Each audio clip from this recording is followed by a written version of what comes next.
Hello, hope you're doing good. In this video, I will be showing you how to make tests on Google Forms with Answer.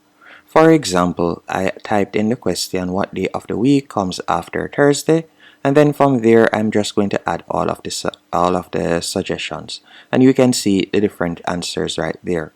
Now to mark a answer as correct, all you'll need to do is go over to the top right hand corner and you're going to tap on settings. Once you have tapped on settings, from there you want to toggle on make this a quiz. Then after doing that, you're going to scroll down and you can choose whether you'd like to release the marks immediately or later on.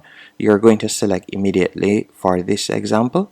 Then you're going to select point value and you can type in the point value right there. So let's say for example they'll be getting 10 points for each correct answer. So we can type that in right here. After you have done that, you're going to go back to the questions.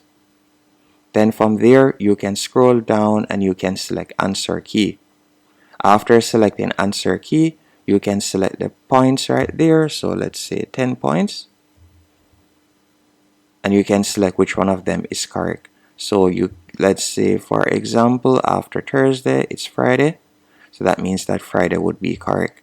Then you'll tap on done. Now that I've done this, whenever someone comes onto my quiz and answers the question Friday, they'll be given 10 points. And that's it. Hope you found this tutorial helpful and informative. If you did, be sure to hit the like button.